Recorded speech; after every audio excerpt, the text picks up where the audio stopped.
Ladies and gentlemen, welcome back again. D Payne and Robert Esme, the Olympic Digest. We're going to do the recap of what went down during the Olympics. So, D Payne, how's things over there? You look like you have enjoying your scenery there in the background. Yes, sir. I'm good. I'm on the track right now as we speak. I'm in the office. Awesome. Now, let's recap on the women's 100 meter. So, we saw Asher Dina pulling out 11:07 in her heats. Danielle's 11:04 in her heats. Elaine Thompson 10:82 in her heats, and Shelly Ann Fraser 10:84. So we're moving into the semi. How did the heats look? Who you think on pace to do some damage? I think all the women that we normally talk about, like you said, Blessing, Elaine, Shelly, Tiana, even Jenna. I mean, you're ready to run if you're hovering at 11 flat. The girls who are running 10:8 and 10:7, they're ready. So, Elaine and Blessing and Shelly Ann Fraser. And might I say, what we talked about before when, we said if Shelly gets out, they're not going to catch her. We saw in the first of all, like I said, I run my prelims. I get faster every time we go, so you can conserve energy. But Shelly Ann Fraser seems to like to run 10:7 3 times in a row, or because she runs 10:7 quite often, and the start is still the same. It's blistering. So if they don't get on it, it's going to be hard to catch her. Elaine Thompson is looking amazing. Well, she looking. They definitely remind me of Andre Cason in the rounds at the World. It's a boom, boom, bouncy. But my German girl there, tall, long-legged. I like the fact, I look at that and I'm like, oh, they're doing well. But folks, listen, these girls are on another level. Yeah. Another level. I'm gonna break down what I saw. So when it came down to Elaine Thompson dropping that 1080 thing 82, but guess what? She ran about 80 meters, 90 meters. Yeah. Right? So she's like, but it shows that, she's ready to play. That's the first round, right? Then you had, what's her name, came back in at 1084, Shelly Ann Fraser. Watch out for this now. She only blasted off and accelerated for 20 meters. She locked down on 40 and then just started cruising. You're telling me she's cruising the last 60 meters. I'm talking 8. Boom, 1084. Folks, right on another level. This is the heats. It's gonna get hot. You thought Japan is hot? You ain't seen nothing yet. I'm talking, they're gonna have to pull out a Mo Green here. They're gonna have to bring out the extinguisher in the center. The whole track's gonna be on fire. Yeah. Anybody who's coming in thinking, prayers down. Listen, man, it's going to be probably the first time in history we got 3 semifinals coming. To make it to the finals, everybody going in the finals is going to be running in 11 seconds. So if you're not awake, you're not alert, emotionally, mentally, and physically be ready, you'll be taking a taxi. Uber! I think Uber needs to go and volunteer and pick up people over there. So we can name every girl in this 100 can run sub 11, but you also got girls in there that's already been to a World and Olympic Games that you got to watch out for, like Muriel Aruhi and Talu from Trinidad. Like, these girls run worlds. These girls have gold and silver medals. So not saying that they're not running 10-8 and 10-9s, but if they make it to the finals, you can't count them out either from lanes 2 or 8 or 7. They'll still be in the match. Remember, our prediction were for you, Shelly Ann Fraser winning, Asher semifinal. Asher's gonna be winning the finals, and Elaine Thompson third. I think. Yep, my 3. Yep. Mine was Shelly Ann, Elaine, and I had Asher, but guess what? She could be in trouble. I'm sorry. So after I watched her run, I listened to what she said, and what she said was she hasn't been training. She's kind of taken a little back on training. This is like the first time she's competed, obviously, but she didn't look as confident as she did when she was running back to back to back to back. She's good. She still looks good, but I mean, it didn't look. What? She looked what? She didn't look good. Hey, listen. This is Jamaica Street because even my girl, Sharika Jackson, she just chilled her 11. Oh, yeah, yes, she did. And not only that, my girl, Delilah, I believe she's from Ivory Coast. Like a 1070 something. Oh, it's gonna be a fire. So as I said, right now, I'm picking those 4. So Miss Asher, you know I like you, but I'm sorry, you need to move out your lane. There's other fast lane. This is the we call it Autobahn lane over here. Right? But see, what I was Autobahn lane over on the left side. What I was thinking was that she was playing it smart because she hasn't ran in a while and was not trying to, you know, it's a difference between being ready and coming to go and show, but it's a difference between trying to preserve because you know you have it, but you just don't want to use it in the first couple of rounds. So I hope that's what she was doing. Well, here's the other thing. I'm watching some of the Olympic stuff right now, and some of these guys think they're going to have another round. I'm sorry, folks. You got to be ready each round. Each round. You got to go. Save it for, maybe you got to wake the hell up. Hello. Because you're going to run out of time. You're going to run out of real estate and realize, I have 3 more years to try to make the next Olympic team. You may not make it there, right? You got to maximize the moment, right? You got to come with your A game or go continue eating food in the cafeteria. Right. Yes, folks. So, yes, that's what's happening so far in the 100-meter dash. But that was good. We didn't see any false starts. We didn't see anything out of character. Everybody came and did what they had to do. So on to the semifinals. Let's take a look at the men's 400-meter. No surprises there. It looks like everyone is on pace. We've got Ray versus Mahorn, both running the same race pace. So we got Benjamin Ray, 48.60. Warren Carson, 48.65. Qualifiers, Samba, 48.38, and Dos Santos, 48.32. You know, but I saw a couple Jamaicans moving on easily in the next round. So that you know, that's whetting my appetite, knowing that there'll be some upsets, at least in the bronze medal position. Right. You know? So give me some of what you see so far, or your prediction. Man, I have to say good job to the guy. I can't remember what his name was, but he ran for Qatar. He ran the 40. Yeah. He ran the 6 as well. He's looking really good. And I'll just say, man, it's really hard. I think Rod Benjamin is in a great place, but he's also in a hard place because, you know, Karsten Warholm broke the world record before he even got to the Olympics. So it's kind of hard to gauge, you know, ain't no gauging. I mean, the world record has already been broken. You need to go ahead and go for it. And before that, Rod Benjamin was so close to breaking it. So I wonder what he's thinking in his mind is, you know, what is his race,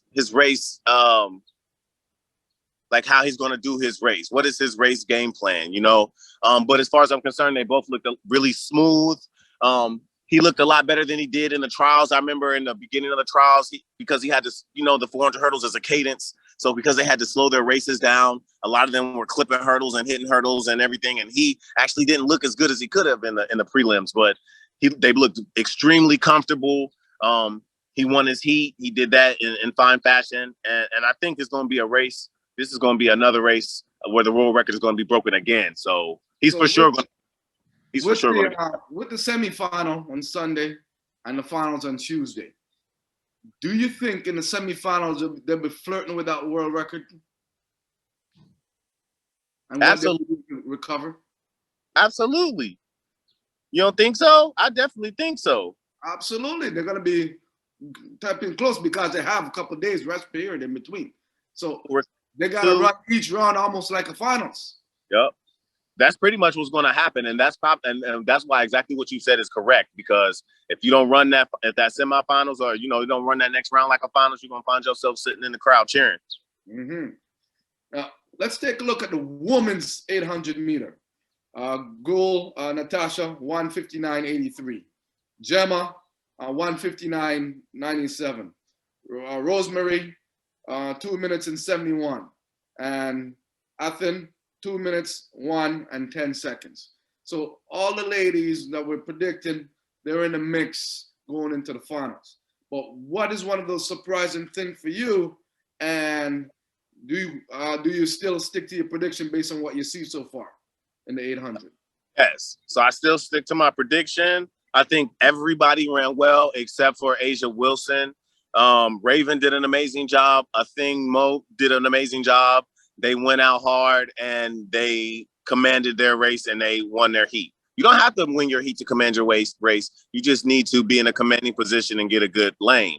Now, Asia Wilson, she kind of got boxed in. I didn't like how, that's like one of the number one things that for sure in the 800 or in the distance race is that when you start getting boxed in and stuff, you literally have to shoulder check and fight people for your spot. And that's what happened to her. And coming around that last 400 of the 800 meters, she got boxed in. And she was in fourth place until like the last, I would say 5 to 10 meters of the race, which is not ideal for her. We normally see her in much better places. So I was shocked to see her like that. And I was actually almost scared that she wasn't going to make it. But with that being said, she made it. She even said, she was boxed in. She didn't feel comfortable. She was able to fight her way out. And, she could have been out right there. So the semifinals is going to be even a more aggressive race. She's not going to be able to be boxed in like that. And she's going to have to make way for herself. So I just want them to continue to do what they do so all three of them can be in the finals. But it's going to be a thing moo all day. Absolutely agree with you. We don't agree on too many things. The American version versus the world. But I definitely agree. Those are the three players going into the finals.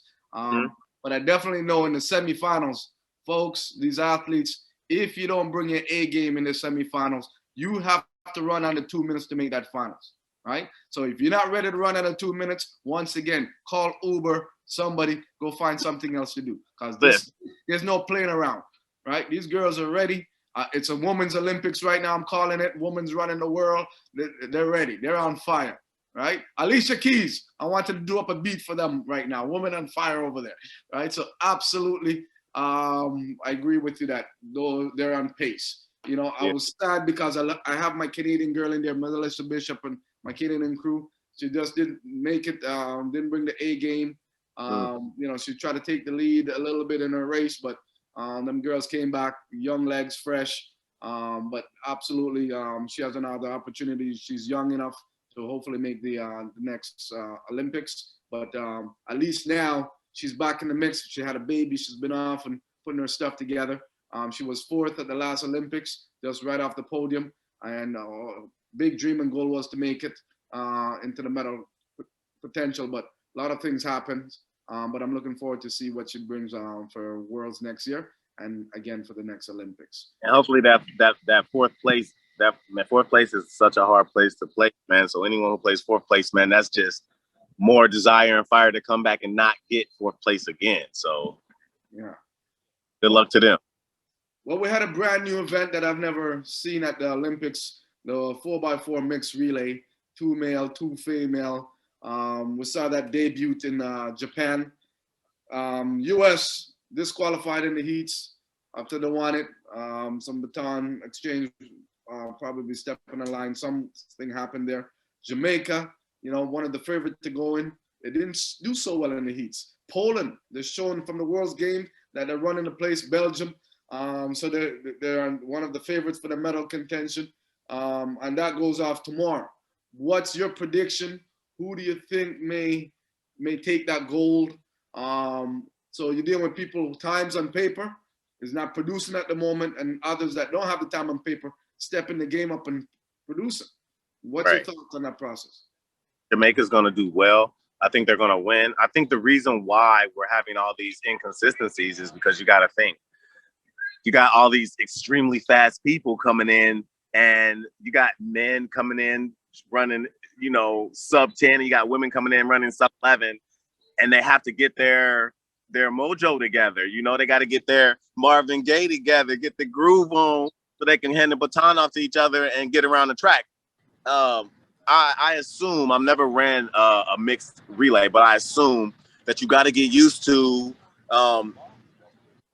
the women or the men coming in. You know, you got to practice that. I mean, it is definitely different. So the sizes, the heights, the handoffs. I mean, they're coming in extremely fast. So I think Jamaica still definitely has the best chance. I would like to see them win. I just can't get over all the inconsistencies with America's batons, handoffs, and all of the, you know, running out of the zone and all of that. So we've had those issues. Do you think they should hire me?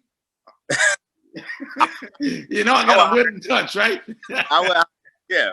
So, but yeah, definitely for sure, Jamaica for sure. They gotta be able to hand off the baton if they want to run the relay. Oh, you know, the crazy thing is, I had in my back of my brain, I wonder if they'll bring in Allyson Felix to anchor in the final or run in the finals to get that medal, but they're out.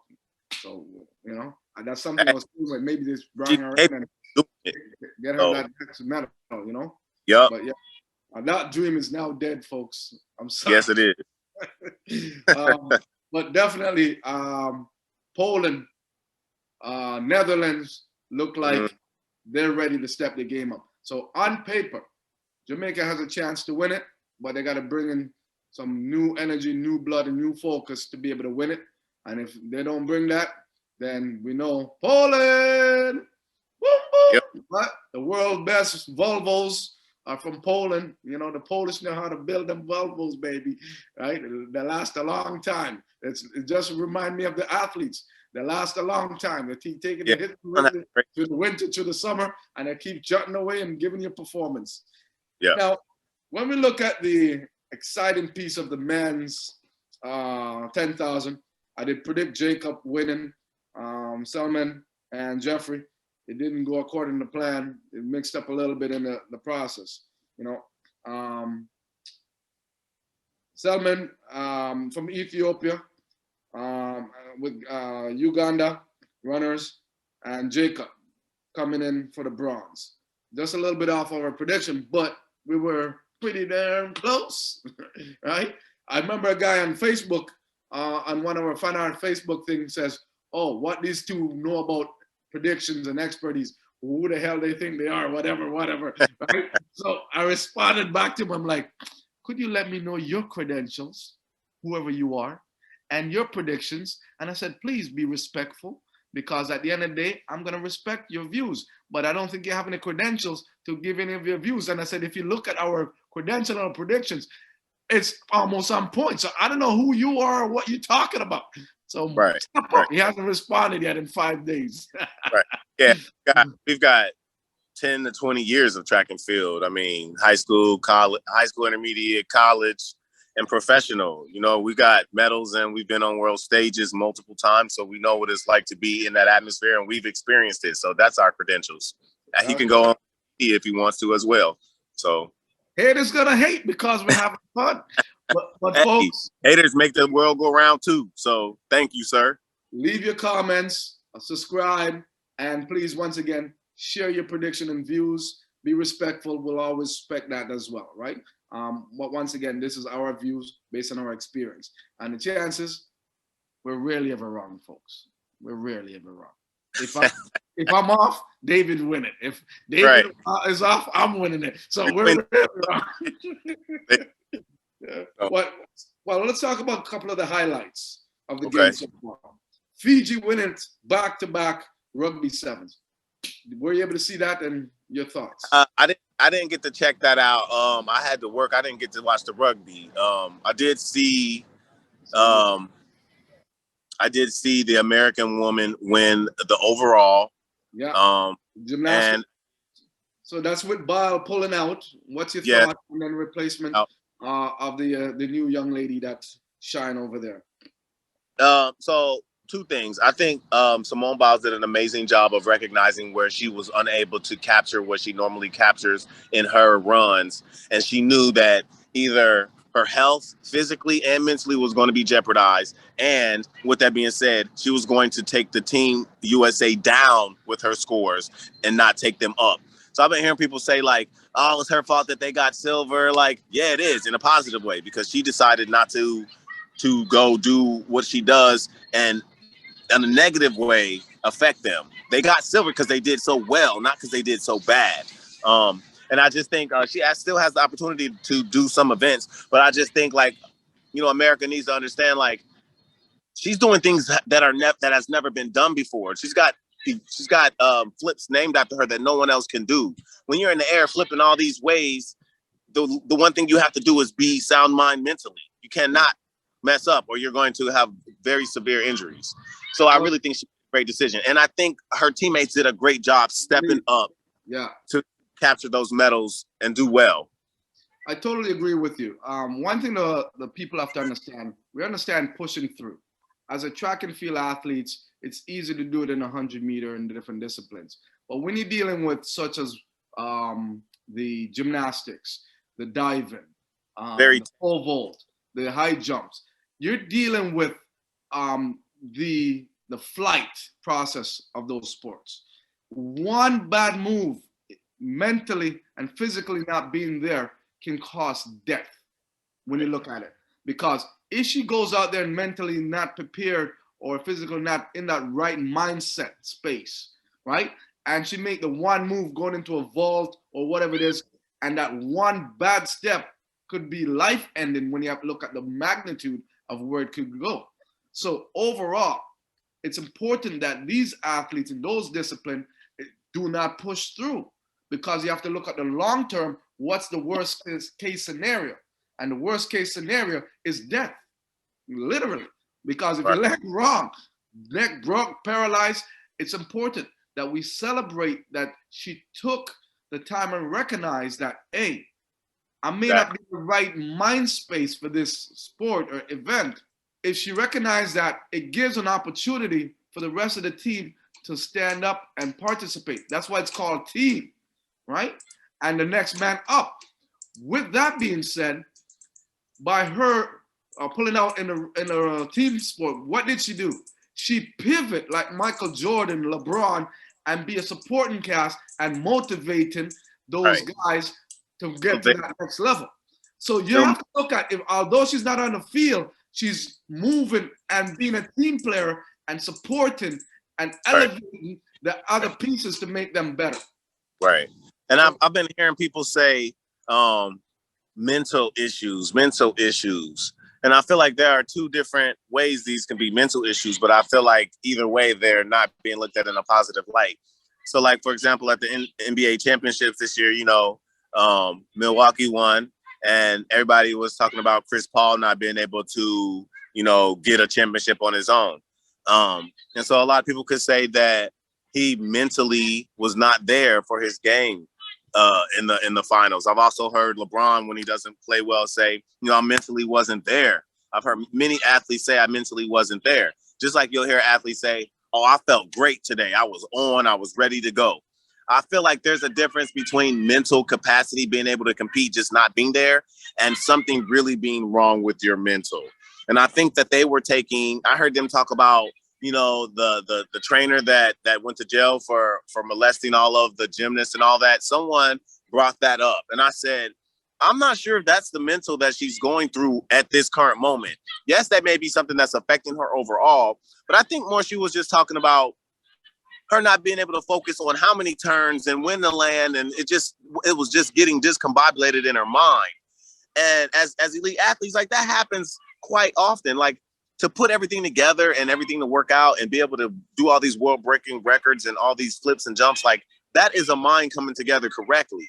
Oftentimes the mind don't always come together correctly, and that means that our mental we're struggling putting it together. That doesn't mean we're mentally sick or insane or like that. You know what I'm saying? So I just want people to pay attention more to what they say, because we all have bad days. Like out of a week, I'm sure everybody has at least one bad day or something bad that happens to them in the day. That doesn't mean that, you're a bad person or everything is bad. That just means you needed a little bit of time to get yourself together. You're no less the person you are on a bad day than you are on a good day. So we should give her the respect that she deserves. She's still the GOAT. I don't think that just because she couldn't handle pressure at this Olympics doesn't mean if we take away everything that she's done at other Olympics and other championships. I mean, she literally is the GOAT. So that's how I feel on that. And great job to the rest of the team. But overall, you know me, I'm a busy man. We got more TV stuff to do. Once again, subscribe us, log on to our YouTube channel, and once again, the Olympic Digest recap with DP. Olympics all day. All day, baby.